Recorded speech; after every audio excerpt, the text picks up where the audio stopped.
Hello दोस्तों, आज का ये वीडियो उन सभी लोगों के लिए खास है जो कोई एक नई कार लेने की सोच रहे हैं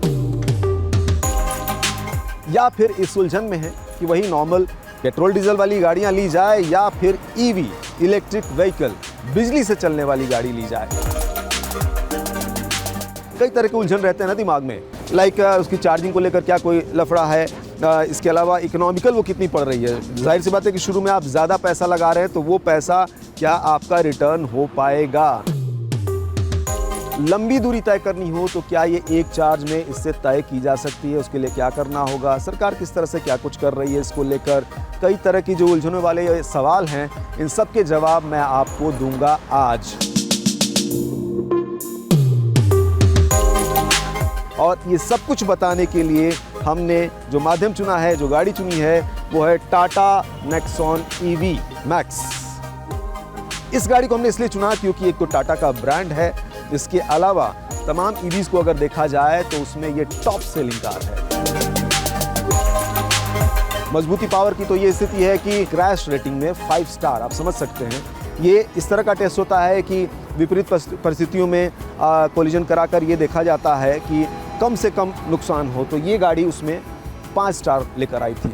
और भी कई सारी खूबियां हैं इसकी, तो इन सब के ज़रिए आपको वो तमाम बातें EV से जुड़ी हुई बताऊंगा। तो बिना देर किए हुए आइए शुरुआत करते हैं।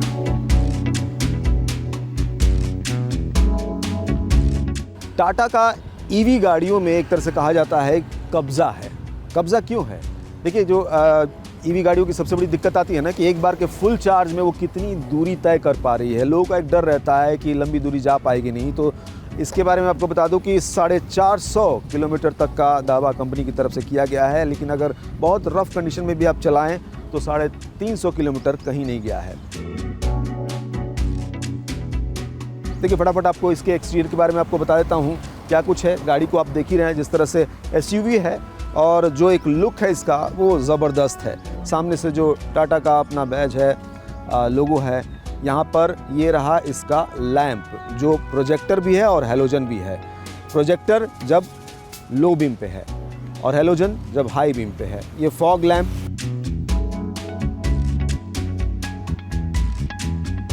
इसके अलावा अगर पहिए की तरफ आए तो 16 इंच का ये अलॉय व्हील है, डायमंड शेप में, ज़बरदस्त दिखता है। ये है आपका साइड मिरर जो फोल्ड हो जाता है। जैसे ही आप इस गाड़ी को ऑफ करते हैं तो ये जाके अंदर चिपक जाएगा। ये साइड का व्यू आप देखेंगे। SUV का जो एक होता है ना कि चाहत होती है लेकिन पैसे बहुत ज़्यादा लगते हैं, तो इस मामले में नेक्सॉन ने बाजी मारी है। पीछे अगर आप आते हैं तो देखिए, यहाँ पर EV का इसका बैज मिल जाता है, नेक्सॉन लिखा हुआ मिल रहा है। नीचे यहाँ पर सेंसर पार्किंग सेंसर है, रियर व्यू कैमरा है यहाँ पे। अब बड़ी बात होती है बूट स्पेस की, जो हर गाड़ियों में लोग चेक करते हैं, देखते हैं कि भाई कहीं मैं जा रहा हूं तो सामान रखने के लिए पर्याप्त जगह है या नहीं। तो नेक्सॉन इसमें भी बाजी मारती हुई दिख रही है और अच्छा खासा इसमें स्पेस आपको मिल जाएगा। अगर मतलब 5-10 मेरी हाइट है और अगर मैं अपने पैरों को फोल्ड करके चाहूँ तो इसमें लेट भी सकता हूँ।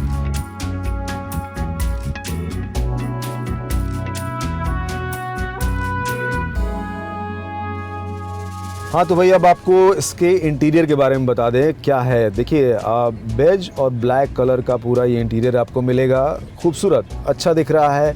ये सामने 7 इंच का जो है स्क्रीन है, इससे आपका आईफोन हो, एंड्रॉयड हो, अटैच हो जाएगा और बिल्कुल मल्टीमीडिया वाला फंक्शन है। सब कुछ आप इसमें एंजॉय कर सकते हैं। सारी इन्फॉर्मेशन इस पर लगातार आती रहेगी, जो कुछ भी इसमें होगा, टेम्परेचर है या फिर गाड़ी में जो भी आप चेंजेस कर रहे हैं। अब यहाँ पर देखिए, बिल्कुल ये फील जो है ऑटोमेटिक वाला है। आपका सिर्फ राइट लेग जो है इसमें एक्टिव रहता है, लेफ़्ट को बिल्कुल आराम देंगे आप। जैसे ही आप गाड़ी में बैठते हैं और ऑन करने के बाद की से यहाँ पर अगर पैड दबाते हैं पैर से और ये स्टार्ट स्टॉप बटन को दबाते हैं तो गाड़ी जो है पूरी तरह से एक्टिव मोड में हो जाती है। अब यहाँ पर देखिए, कोई गियर का कोई चक्कर नहीं है, गियर बॉक्स नहीं है। तो यहाँ पर जो मोड दिए गए हैं वो मैं आपको दिखा दूँ। ये पार्किंग मोड है, ये जो है रिवर्स के लिए है और तीसरा जो है न्यूट्रल के लिए है और ये ड्राइव मोड के लिए है। अब ये देखिए, ये 2 मोड और भी यहाँ पे दिए गए हैं, आपको खुद ही सुनाई देगा। देखिए, मैं ऑन करता हूँ। इकोनॉमी ड्राइव मोड, ये स्पोर्ट मोड ड्राइव, जब आप हाईवे पे जा रहे हों तब के लिए है।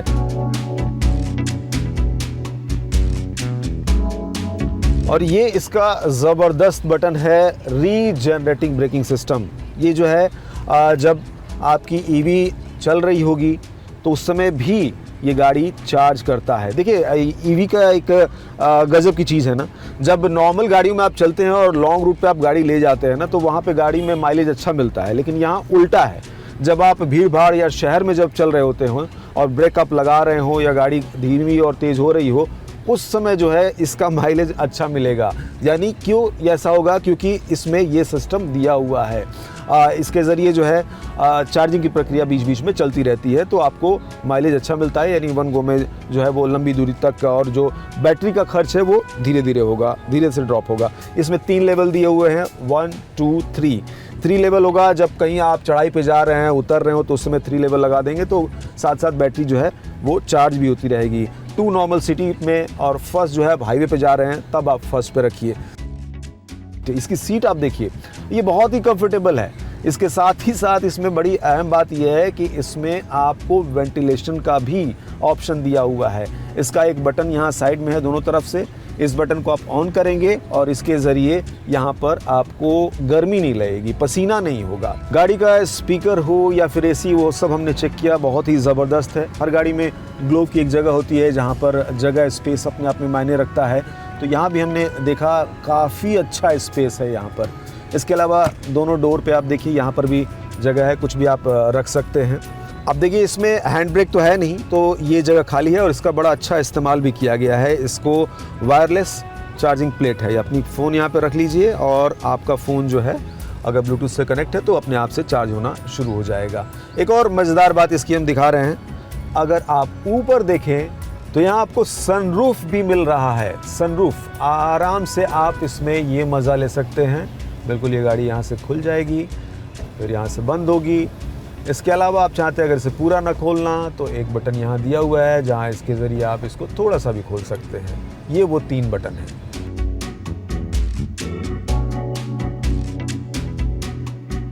देखिए स्टीयरिंग पर इसके तमाम ये बटन दिए हुए हैं, वॉल्यूम को अप डाउन और तमाम जैसे जो होता है कॉल आप इससे ले सकते हैं या काट सकते हैं।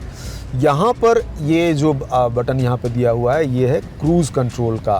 क्रूज़ कंट्रोल यहाँ से ऑन कर सकते हैं, यहाँ से ऑफ़ कर सकते हैं। क्रूज़ कंट्रोल की को अगर बढ़ाना है या घटाना है तो इसके ज़रिए आप यहाँ से घटा बढ़ा सकते हैं।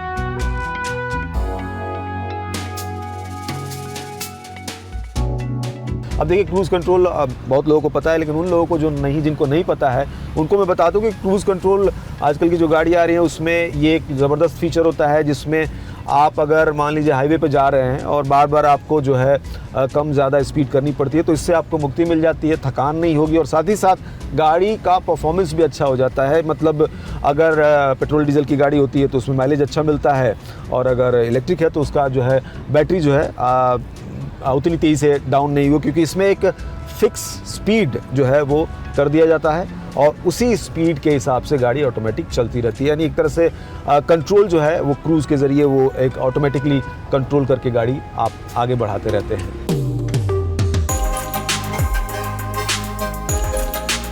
देखिए किसी भी गाड़ी का ना सेफ्टी फीचर भी बहुत ही इम्पॉर्टेंट पहलू होता है, और जैसा कि मैंने आपको शुरू में ही बताया कि क्रैश टेस्टिंग में ये 5 स्टार ऑलरेडी इसको मिल चुके हैं। इसके अलावा इसको जो है अगर आपकी गाड़ी कोलिजन होती है, टकराती है, तो इसमें एयर बैग 2 दिए हुए हैं। इसमें ABS और EBD ये भी मिल रहा है। इसके बारे में भी उन लोगों को बता दूं कि ABS क्या है। जब आपकी गाड़ी जो है तेज़ी से जा रही है और अचानक से आपको ब्रेक मारना पड़ता है तो वो गाड़ी स्किड ना हो, इसके लिए ABS काम करता है। और EBD इस तरह से काम करता है कि मान लीजिए आपकी गाड़ी किस कंडीशन में खड़ी है, आड़े तिरछे, तो ब्रेक का डिस्ट्रीब्यूशन जो है वो कहाँ कहाँ हो वो डिसाइड करता है। मान लीजिए पीछे कोई बैठा हुआ है तो वो EBD, इलेक्ट्रॉनिक ब्रेक डिस्ट्रीब्यूशन, वो कहाँ पे कितना ब्रेक लगाना है वो इसके ज़रिए तय होता है। आइए अब आपको पीछे वाली सीट पर भी ले चलता हूँ। पहले ये बैग हटा लेते हैं। अच्छा देखिए, मैंने आपको ये बताना तो मैं भूल ही गया था, इन्होंने यहाँ पर चार्जिंग के लिए ये वायर दिया हुआ है, फटाफट देख लीजिए। अच्छा, इसमें फास्ट चार्जिंग का भी ऑप्शन है, 7.2 किलोवाट का इसमें चार्जिंग जो तकरीबन 50-55 मिनट में आपको 0 से 80% तक चार्ज हो जाएगा फटाफट। चलिए अब आगे मैं आपको पीछे की सीट पे बैठ के दिखाता हूँ क्या कुछ है। देखिए पीछे की सीट पे मैं बैठ रहा हूँ, आगे मैं ड्राइविंग सीट पर बैठा था, कोई मैंने इसमें चेंजेस नहीं किया, आगे पीछे कुछ नहीं किया, उसके बावजूद मुझे अच्छा खासा स्पेस यहाँ पर मिल रहा है। हेडरूम भी आगे भी मुझे ठीक ठाक मिल रहा था, यहाँ भी मिल रहा है। मतलब 3 लोग मुझे लग रहा है कि आराम से यहाँ पर बैठ जाएंगे। एसी वेंट यहाँ भी पीछे भी दिया हुआ है, ये अच्छी बात है। आपके जो पीछे बैठने वाले लोग हैं वो भी थोड़ा ठंडा ठंडा कूल फील करेंगे। साथ ही मेरे लेफ्ट हैंड पे अगर यहाँ देखेंगे आप तो 12 वोल्ट का यहाँ पर एक चार्जर का भी सॉकेट दिया हुआ है, ये भी अच्छी बात है। अरे देखिए, खूबियाँ तो हैं कई सारी, लेकिन ऐसा नहीं है, कुछ खामियाँ भी हैं। जैसे मुझे जो लगा कि यहाँ पर जो है ना, आप देख पा रहे होंगे कि यहाँ पर थाई जो है ना पूरी तरह से सपोर्ट में नहीं है। लेग स्पेस तो है प्रॉपर। अब उसकी एक वजह ये है कि अब इसी के नीचे जो है वो बैटरी का पैनल होता है, तो जाहिर सी बात है उसको थोड़ा अप करके लगाना पड़ेगा। तो उस हिसाब से इसका इस तरह से स्ट्रक्चर बना हुआ है कि वो पूरी तरह से पॉसिबल नहीं हो पाया, बट ऐसा नहीं का संभव है, इसको भी अगर ध्यान दिया जाए तो ये भी हो सकता है। इलेक्ट्रिक व्हीकल का एक अपना मज़ा होता है ना, जब पूरे केबिन में जो एक नॉर्मली पेट्रोल डीजल गाड़ियों में एक शोर होता है, वो यहाँ बिल्कुल आपको शांत मिलेगा, कोई नॉइज़ नहीं, म्यूज़िक के अलावा, अगर म्यूज़िक आप चला रहे हो तो। और एक और अहम बात है इसमें, जो पिकअप को लेकर सवाल उठाया जाता है ईवीज़ में कि वो पिकअप नहीं मिलता है, यहाँ टाटा नेक्सॉन में इसकी शिकायत आपको थोड़ी भी नहीं मिलेगी। मतलब सिर्फ 9 सेकंड में 0 से 100 तक यहाँ ये पहुँच जाती है। तो दोस्तों, अगर आप कोई नई कार लेने जा रहे हैं ना, तो उलझिए नहीं, आप ट्रेंड को समझिए, टेक्नोलॉजी को समझिए। और आज का ट्रेंड जो है ना, और ज़रूरत भी अगर कहूँ तो वो भी देखना बहुत ज़रूरी है। तो ज़रूरत के हिसाब से जो है ईवी पूरी तरह से मुफीद है, सही है। दूसरों को देखकर डरिए नहीं। देखिए, टोटल जो है डिमांड और सप्लाई का खेल है। जितना ज़्यादा हम ईवी को यूज़ करेंगे उतनी ज़्यादा बेहतर टेक्नोलॉजी आएगी। चार्जिंग की जो समस्या है वो और कम होती जाएगी। आपको याद होगा ना, जब फ़ोन आया था तो किस तरह से बैटरी उसकी जो है पूरी रात हमें चार्ज करनी पड़ती थी, और अब जो है 1-1.5 घंटे में या आधे घंटे में पूरी तरह से चार्ज हो जाती है। तो दूसरों को देख के डरने की ज़रूरत नहीं। और तो सरकार भी इस पर तमाम तरह की सुविधाएँ दे रही है। सेंट्रल गवर्नमेंट की तरफ से सब्सिडी मिल रही है, स्टेट गवर्नमेंट भी सब्सिडी दे रही है। तो जैसा मैं बार बार कह रहा हूँ कि अपनी समझ लगाइए, दूसरों के हिसाब से उलझने की ज़रूरत नहीं है। हमें चलते रहना है, क्योंकि तू ना चलेगा चल देंगी ये राहें, मंजिल को तरसेंगी तेरी निगाहें, तुझको चलना होगा, तुझको चलना होगा। तो चलिए, मैं एक लॉन्ग ड्राइव लेता हूँ इससे, और बाकी फिर मिलेंगे। Bye bye.